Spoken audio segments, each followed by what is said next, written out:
Agréable Père, dans les noms glorieux de notre Seigneur Jésus-Christ, nous te disons merci pour cette opportunité que tu viens de nous donner une fois encore de nous compter parmi les vivants, d'être utile à toi. Merci Seigneur, pour nous puissants de Jésus, nous venons de prier. Amen, amen, amen. Bien-aimés dans le Seigneur, nous bénissons le nom de l'Éternel qui fait tout pour nous et qui est notre force. Dieu est notre force parce que nous-mêmes, nous contentons toujours de nous plonger, de plonger nos regards dans sa parole qui est vie, qui est lui-même. Alors, bien-aimés dans le Seigneur, la maladie n'est pas notre portion. Dieu ne nous jamais pas créé avec la maladie. C'est pourquoi 3 Jean 2 dit, je souhaite que tu sois en bon état à tous égards, comme prospère l'état de ton âme. Vous savez, la plupart des temps, même, nous pourrons dire que nous-mêmes, nous provoquons la maladie. Comment? Vous savez, cela dépend de comment nous mangeons aussi. Qu'est-ce que nous mangeons? Beaucoup de fois, ce que nous mangeons nous rend malades. Et ce n'est pas le diable. Vous voyez?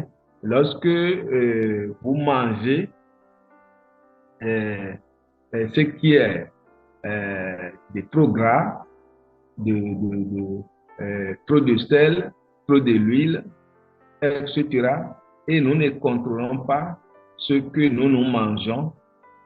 Et si nous trouvons tout ce qui est doux et on rentre dedans, on doit finir tout. Bien aimé, ce n'est pas bon pour notre santé. À des moments donnés que vous avez un âge donné, nous devons commencer par contrôler notre nourriture, notre système alimentaire. Nous devons commencer par contrôler cela. Parce que ne pas contrôler cela aussi, cela fait que parfois nous avons tout genre de problèmes, problèmes du cœur, un peu par problème du cœur, ou bien l'un des bras est fatigué, on dit que c'est la tension, l'un des pieds est fatigué, on dit que c'est la tension. Et voilà. Et c'est très important. Ne mangez pas tout et n'abusez pas. Même la Bible même a interdit de ne pas abuser la nourriture. Parce que si vous abusez, cela va peser sur vous, cela va laisser ses séquelles dans votre vie. Vous voyez? Donc, c'est ça. Donc, nous devons aussi, à des moments donnés, en tant qu'un enfant de Dieu, prenez le temps de jeûner. Prenez le temps de jeûner. Parce que lorsque vous jeûnez, ça va vous rajeunir, ça va, ça va nettoyer. Ce moment de jeûne-là, ça va faire que ça va nettoyer encore les graisses, les saletés qui sont dans votre corps.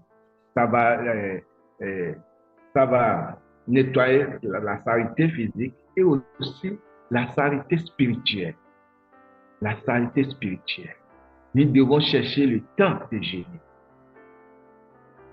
Ce n'est pas autant que nous avons des difficultés, nous avons la maladie, nous allons maintenant chercher, maintenant je dois jeûner, je dois jeûner 3 jours, je dois jeûner 5 jours, je dois jeûner 7 jours. Le démon là.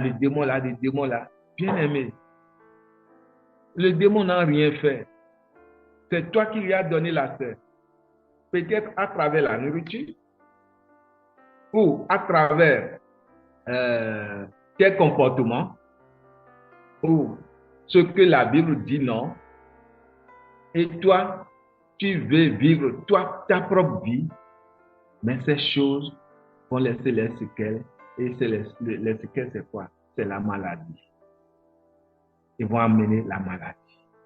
C'est pourquoi, si vous vivez la parole de Dieu, si la parole de Dieu est sortie du livre, de la Bible, et c'est réellement planté dans vous, et c'est réellement planté dans votre cœur, dans votre esprit, bien-aimé, s'il s'est vraiment planté.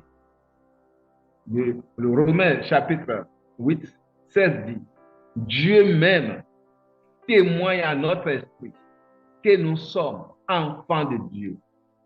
Si vous portez ce témoignage-là auprès de Dieu, bien-aimé, oh, rien ne peut pas vous faire tuer. La maladie, oui, nous sommes dans un monde où ce vent-là va souffrir. Mais si ça souffre, bien-aimé, parce que la parole de Dieu est en toi, ça va, tu prends la même parole et tu le chasses au nom de Jésus. Et cela doit te laisser et cela doit quitter. C'est ça. Mais bon nombre de personnes, au contraire, sont données, sont laissées l'histoire des docteurs. Mon docteur a dit, j'ai telle maladie. Et là, comme le docteur a déjà cherché le nom de la maladie, il a mis déjà en toi, mon docteur a dit, toi-même tu dis, j'ai telle maladie, j'ai pas telle maladie, on m'a dit ci, on m'a dit ça. Et tu commences pas à respecter les règles que le docteur t'a dit et tu ne respectes plus maintenant, tu ignores maintenant ce que Dieu a dit. La vie d'un homme, ce n'est pas une vie physique.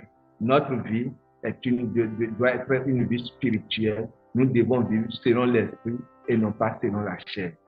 Mais si vous vivez selon la chair, vous suivez tout ce que la chair dit, tout ce que la chair fait, vous allez toujours subir les conséquences de la chair. Vous avez toujours subi les conséquences de la chair. Donc, nous n'allons pas suivre, se laisser à la chair nous dominer. Nous n'allons pas se laisser à notre corps nous dominer. Nous devons nous laisser maintenant à l'Esprit de Dieu nous dominer. Et en cela, si vraiment l'Esprit de Dieu nous domine, quelle que soit la stratégie de l'ennemi sur le côté de la maladie qu'il a infligé sur vous, bien-aimés, vous allez s'en sortir sans problème, sans difficulté. Parce que la force est dans votre bouche. La parole, vous voyez, la parole, le médicament spirituel est en vous. Vous lui faites avaler ce médicament spirituel et vous verrez la gloire de Dieu. Mais si vous n'avez pas ce médicament spirituel, si votre vie n'est pas assise sur la parole de Dieu, si l'Esprit de Dieu ne témoigne à votre esprit que vous êtes enfant de Dieu, peut-être vous êtes seulement des hommes et des femmes qui prient. Ils prient seulement, ils prient. Non, la prière, bien-aimé, c'est un dialogue. Tu parles et Dieu parle. Tu parles et Dieu te parle au retour. Tu parles et Dieu te parle au retour. C'est pourquoi le premier prophète, la première prophétesse dans ta vie, c'est toi-même. C'est toi-même. Tu dois prophétiser sur ta vie. C'est pourquoi Paul a dit, nous avons cru à cette parole. Nous avons cru parce que nous avons cru à cette parole qui a écrit. C'est pourquoi nous parlons. C'est pourquoi je parle et c'est pourquoi nous parlons. Quelle est la parole dont tu as cru, bien-aimé? Quelles sont des paroles que tu as cru concernant ta vie, concernant cette maladie qui est en train de te ronger pendant des années, pendant des décennies? Et cela continue, cela t'embête. Et que tu ne vis pas sans médicaments. Tu as tous les médicaments chez toi. Tout l'argent que tu trouves, c'est la pharmacie, c'est le docteur. Ce n'est pas normal. Ce n'est pas normal. Et je ne dirais pas non plus que l'homme ne doit pas tomber malade. La maladie va arriver. Ce vent-là va souffrir. Mais ça ne doit pas te dominer. Ça ne doit pas te maîtriser. Non, tu dois le maîtriser. Tu as le pouvoir, l'autorité de le maîtriser. Mais c'est parce que l'homme ne suit pas l'enseignement de Dieu. L'homme n'est pas dans l'école de Dieu. Il n'est pas dans l'école de l'Esprit Saint. Et il se dit, je suis chrétien, je prie, et il prie à la bouche, mais son cœur n'est pas là. Il ne sait pas vraiment rentrer dedans. Cela ne marchera pas. Donc, nous ne devons pas être ce genre de chrétiens. Si tu es ce genre de chrétien, bien aimé, ton argent va finir. Tout va finir. Et le diable va encore te détruire. Il va encore te tuer. Romains chapitre 8, le verset 11 dit ceci.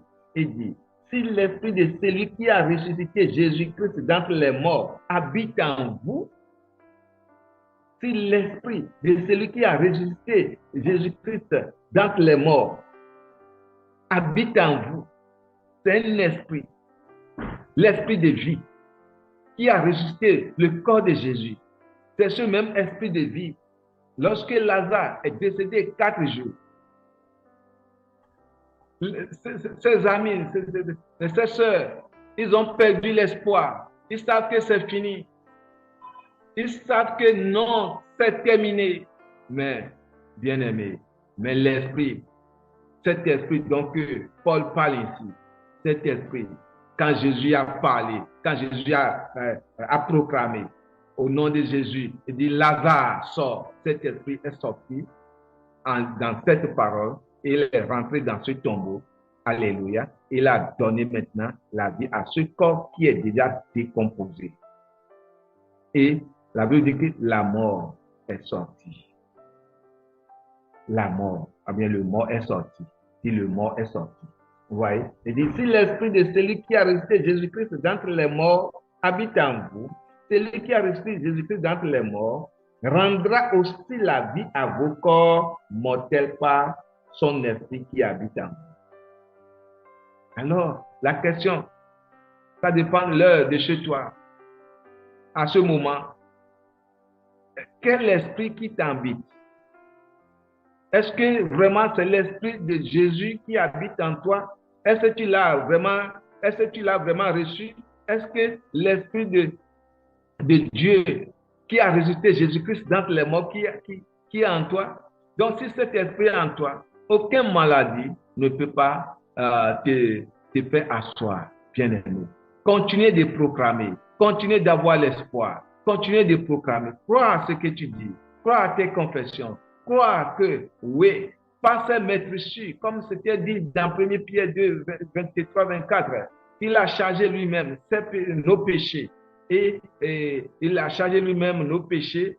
Et vers les 24, il a dit que par ses maîtrissures, par ses blessures, vous avez été guéris.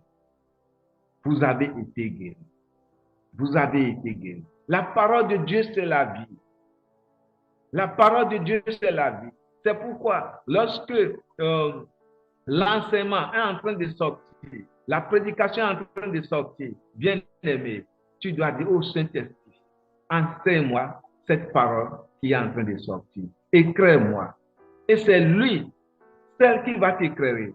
Et c'est pourquoi David a dit dans Psaume 119, verset 105, il dit, ta parole est la lampe à mes pieds. Ta parole. La parole de Dieu, c'est une lampe. Mais celui qui n'aime pas cette parole va vivre éternellement dans le ténèbre, va vivre éternellement dans les difficultés. Pourquoi? Parce que cette parole n'est pas en lui. Lorsque cette parole n'est pas en vous, bien-aimés, comment vous pourrez avoir la guérison? Oui, ma guérison, c'est possible. Le Seigneur peut me guérir. Et c'est vrai, bien-aimé. Oui, tu t'es déjà désespéré. Tu te vois déjà vraiment profondément dans le séjour des morts. Dis non.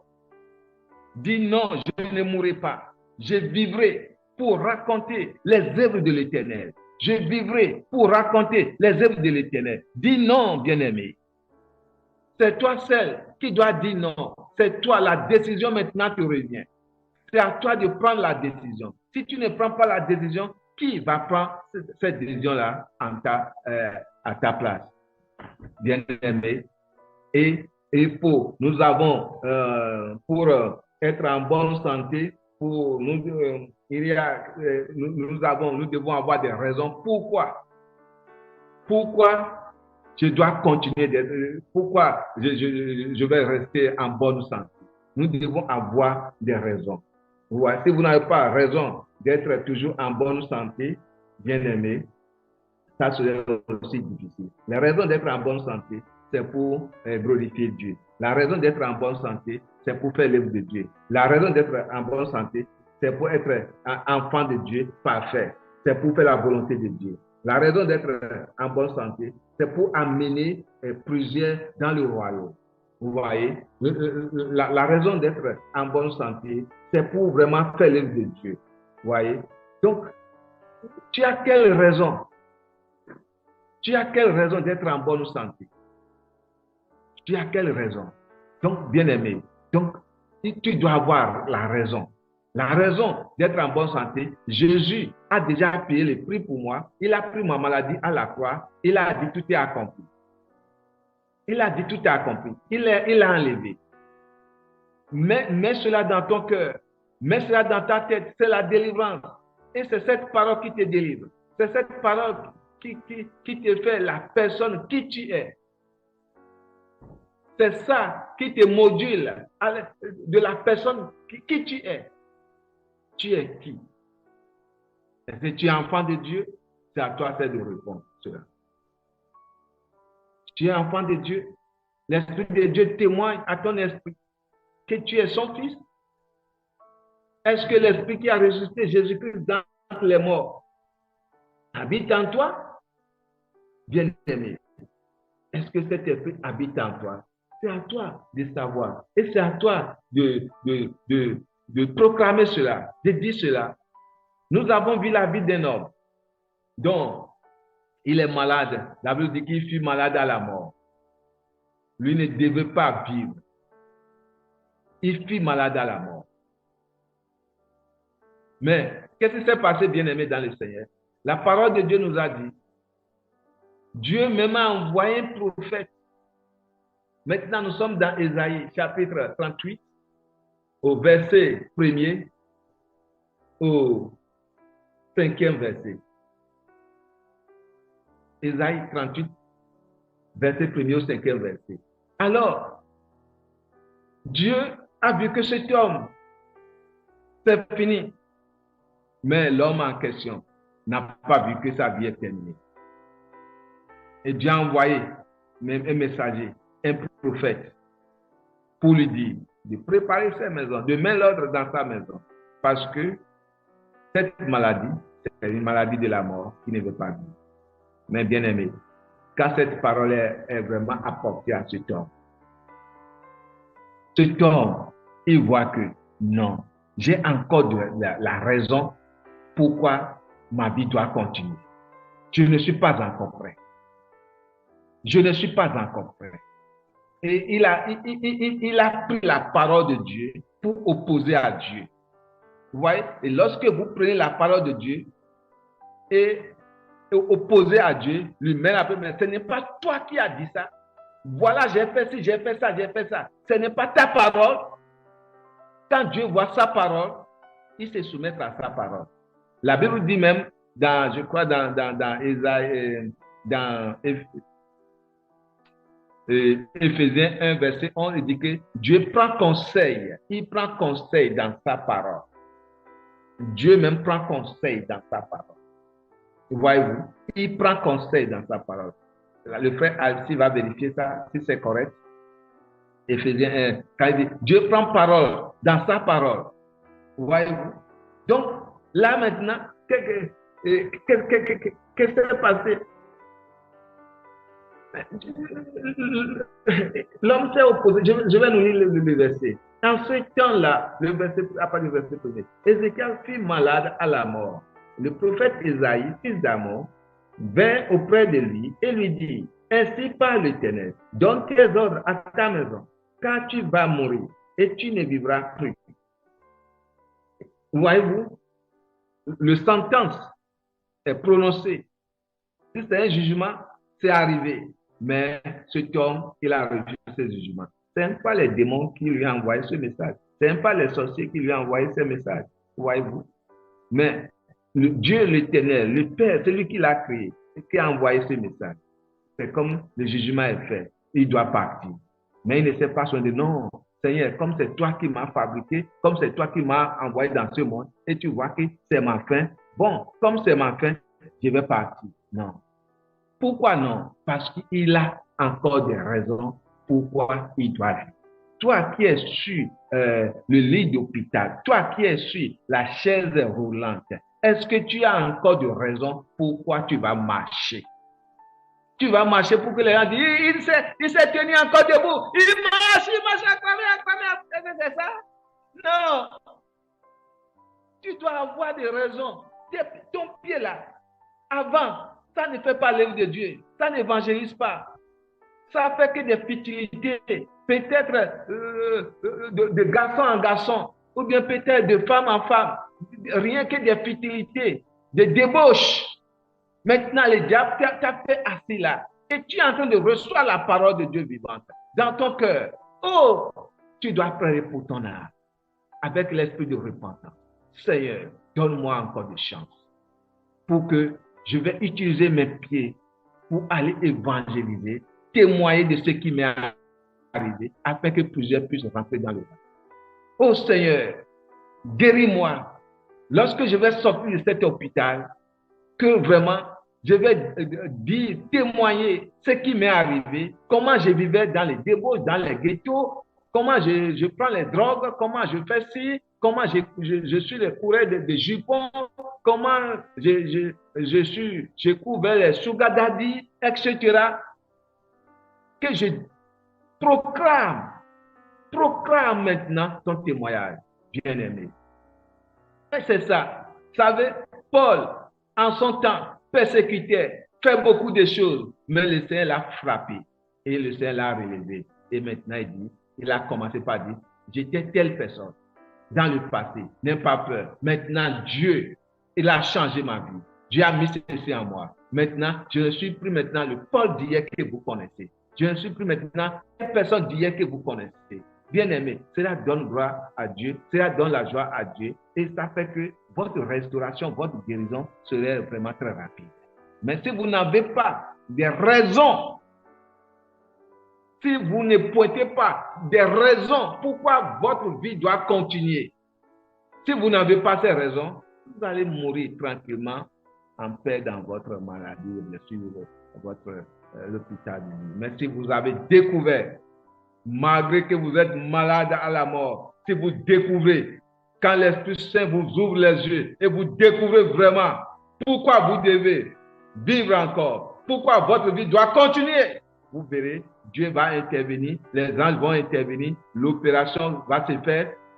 Et sur le plan spirituel, le docteur même serait ébahi, le docteur même serait vraiment étonné. Mais qu'est-ce qui s'est passé? Comment ça s'est passé? Comment vous avez trouvé, vous, votre guérison? Qu'est-ce qui s'est passé? C'est de ça maintenant, on parle de miracle. Dieu est un Dieu miraculeux. Voyez-vous, Dieu est un Dieu miraculeux. Bien-aimé, nous ne sommes pas nés avec la maladie. Non, non, tu dois dire non à cela. Donc, Ézéchias présente maintenant cette doléance. Le verset dit, Ézéchias tourna, le verset dit maintenant, Ézéchias tourna son visage contre le mur et il fit cette prière à l'Éternel. Ô l'Éternel, souviens-toi que j'ai marché devant ta face avec fidélité. Il a compris la parole de Dieu. Il a vécu dans la parole de Dieu. Donc, lorsqu'il écoute la parole de Dieu, il vit la parole de Dieu, il n'a pas vécu hors de la parole de Dieu. Et il a pointé cela maintenant à Dieu. La fidélité. Dieu a parlé de la fidélité. La fidélité sur le plan conjugal. La fidélité sur le plan financier. La fidélité, lorsque quelqu'un t'a confié quelque chose d'autrui. Si tu prends cela comme pour toi et tu le fais comme pour toi. La fidélité a fait que David a gagné le bataille avec Goliath.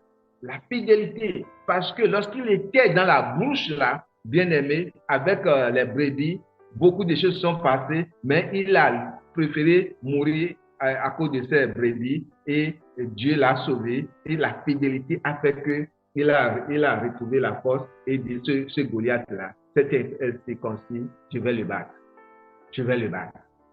Je vais le battre. Donc, c'est de ça que cet homme, vas-y, c'est de ça que cet homme parle. Et tournant son visage, et puis cette prière, alléluia. L'Éternel, souviens-toi que j'ai marché devant ta face avec fidélité et intégrité de cœur. Il n'a pas double cœur. Chrétien n'est jamais avoir double cœur. Il faut avoir le cœur de Dieu. Il ne faut pas avoir le cœur dont Jérémie a décrit et que le cœur de l'homme est tortueux et à des moments donné que le cœur de l'homme est comme une pierre. Non, bien-aimé. Nous ne devons pas avoir un cœur vraiment pierré. Nous devons avoir vraiment le cœur de Dieu, le cœur qui écoute, le cœur qui met la parole de Dieu en pratique. C'est très important. Et c'est ça qu'Ézéchiel, quand il reçoit la parole, il le met en pratique. Il reçoit la parole, il le met en pratique. Et que j'ai fait ce qui est bien à tes yeux. J'ai fait ce qui est bien à tes yeux. Bien-aimé, est-ce que nous discernons la volonté de Dieu? Est-ce que nous efforçons de faire la volonté de Dieu devant Dieu? Tu penses que personne n'est là. Oui, et tu fais tout ce que tu peux faire. Tu fais tout ce que tu peux faire. Personne n'est là. Non, personne ne peut pas tromper Dieu. Tu vas seulement te tromper toi-même. Tu vas tromper toi-même, bien-aimé. Donc, c'est de ça qu'il s'agit. Lorsque vous vivez votre vie selon le plan de Dieu, bien-aimé, selon ce que Dieu demande, alors, quand vous proclamez, vraiment, lorsque vous proclamez, la bénédiction vient dans l'immédiat et la puissance de Dieu descend. Et la puissance de Dieu descend. Le verset 4 dit, puis la parole de l'Éternel fut adressée. Esaïe n'est pas même sorti dans la maison et la parole de Dieu descend et va et dit à Ézéchiel, ainsi parle l'Éternel, le Dieu de David, ton père, j'ai entendu ta prière, j'ai vu tes larmes, voici j'ajouterai à tes jours 15 années. Acclamez à l'Éternel des armées, n'importe où vous êtes, au nom puissant de Jésus. Oh, je prie que cette parole te trouve ce soir, te localise à ce moment, ce matin, te localise n'importe où tu es. Cette parole te localise. Oh, que cette parole restaure ton âme, que cette parole guérit ta vie, bien-aimé. Et c'est ça, c'est de ça qu'il s'agit. C'est de ça. Lorsque vous avez la parole de Dieu, bien-aimé, ou peut-être toi, tu n'étais pas chrétien, tu n'étais pas enfant de Dieu comme Ézéchias. Maintenant, tu viens d'écouter cette parole. Comme je l'avais dit préalable, oui, tu as déjà vécu dans les débauches, tu as déjà vécu vraiment une vie négative, et maintenant, tu es sur la chaise roulante, tu es au lit de l'hôpital, que les docteurs, tout le monde, il n'y a plus d'espoir. Oh Seigneur, oh je te dis, bien-aimé, mon frère, oh ma soeur, je te dis qu'il y a encore de l'espoir. Alléluia. Il y a encore de l'espoir. La seule chose pour ta restauration, pour la guérison, c'est de dire, Seigneur, pardonne-moi. Je comprends maintenant ma vie, mon passé. Je n'avais pas fait pour les raisons pourquoi tu m'as envoyé sur la terre. Je n'avais pas vécu comme ça. Voilà, j'ai fait ci, j'ai fait ça, etc. Pardonne-moi mes péchés. Restaure-moi. Pourquoi? Parce que maintenant, je vais devenir ton évangéliste. Je vais devenir maintenant ta bouche. Oh, ma main maintenant. Et je vais utiliser mes mains maintenant pour te glorifier. Je vais m'offrir entièrement à toi. Je vais me mettre à ta disposition. Bien-aimé, quand le Seigneur voit cela et que le Seigneur voit cela, il descend. L'autre chose que je vais dire pour finir pour ce moment est que l'autre chose est que, vous savez, vous ne devez pas vous accabler des soucis, des maladies, ou bien de ce que les docteurs disent. Le docteur dit, et la maladie là, c'est incurable. Les maladies là, vraiment, si on ne fait pas ci, ça va faire ci, etc. Non, non, non, non, non, non, non, non, non. Alléluia. Efforçons-nous de vivre ce que Dieu dit. Et nous devons nous efforcer d'éloigner toutes ces pensées, toutes ces paroles négatives que le monde nous injecte, les amis nous injectent, qui disent non, c'est fini, non, c'est fini.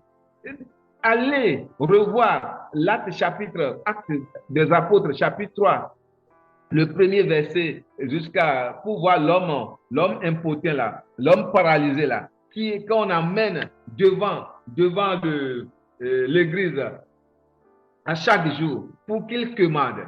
Vous voyez, là vous dites que cet homme est né comme ça. Ce n'est pas même que la maladie qu'il est né après que la maladie est venue. Cet homme est né comme ça.